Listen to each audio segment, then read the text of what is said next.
This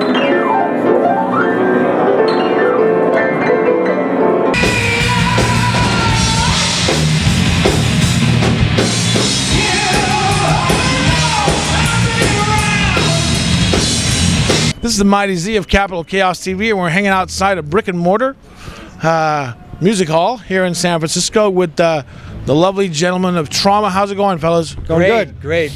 Thanks Awesome. a lot. You guys just played All out there in TV land. I think it's radio. Oh, is it radio land? I don't know. Well, why do we have the video? I think they're doing well. I think they're doing well. How are you guys doing? Doing good. We're doing really good after Good. tonight. Had a good time tonight. A long set. Yeah, I guess it was. It just went really fast. How long has it been since you guys played live? Years. How long? I don't want to really say. Too long. Long time. You measure it in minutes. No, No. not even Carl possible. Sagan died. No. We can't do that kind of It's math. been a long time.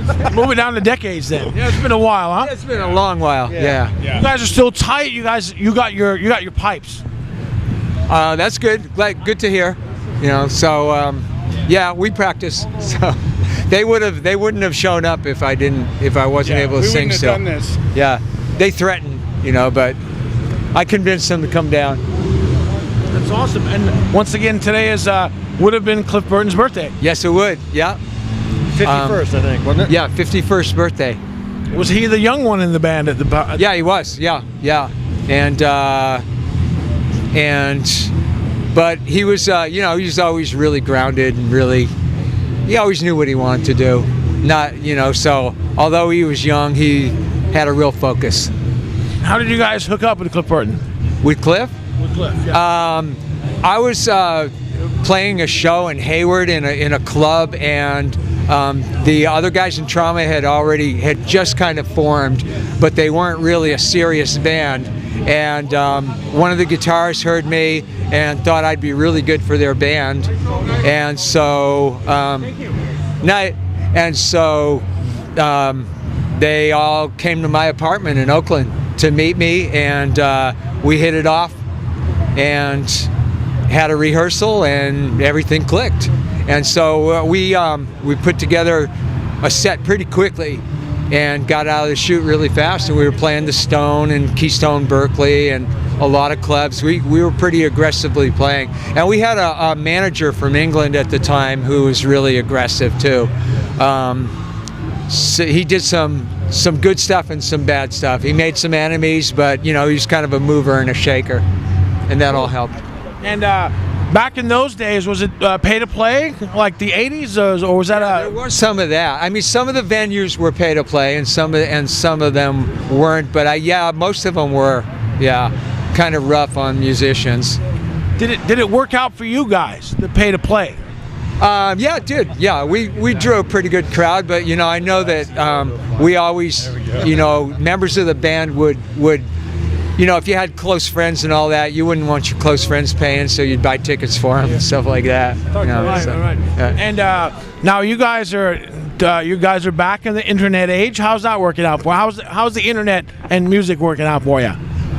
Pretty well, because we were one reason why we're back together is we were approached by some other record labels about re-releasing our Scratch and Scream album, which is on Shrapnel Records. And when we talked to Mike Varney about that from Shrapnel Records, he was like, hell no, I'll do it. So that was really good, so there's been some pirating going on all along through the internet, and a lot of downloading and all that. So the internet was in a way kind of good for us. And we expect to be using it, of course. We were kind of focused on putting together a set for this show tonight, and we've been writing new songs, but we're going to be gearing up on more our organizational side pretty soon. Cool. Yeah. So you're going to be coming back full bore then? Definitely. Yeah, we've got a great history and a great past, but we're really about now and the future, and really excited about the new songs and stuff like that. Trauma! Yeah! Right on. Thank you, guys. Anybody else? And you guys ready to You guys are ready to pack your shit up and hit the Europe scene, right? Because that's just really where all the old metal bands go. There's some talk about that, yeah. I mean, there's nothing solid yet, but there's talk about that, and that's where we would really like to be. We never made it there.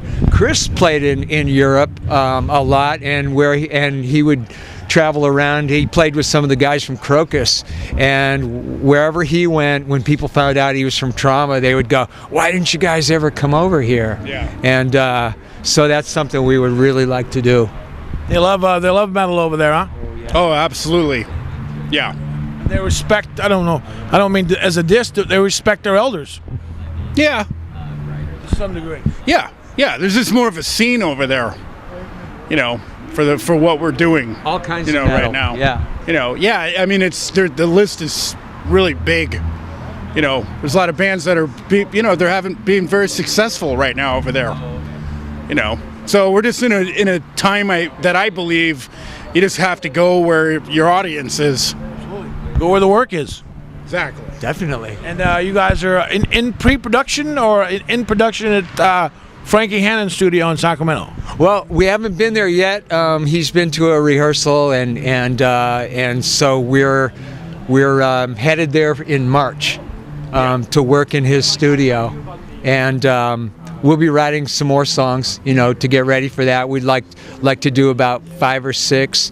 We have 4 new songs right now that we played tonight, but we'd like to come up with a few more, and then the ones that we like the most would be the ones we record. Cool. Yeah. So probably not much more on the live front for you guys for some time after you put out the record, right? I don't know. The promoter tonight, Ken Rader of Iron Circle Productions. Right. He came backstage after the set and said he'd definitely like to do some more shows soon. But that's all nebulous right now. Right. Yeah. All right. Well, thank you for taking your time to meet with Capital Chaos. Do you guys have any final words that you might want to put out to people that might be listening and watching this? Yeah. Thanks for watching Capital Chaos. We're Trauma.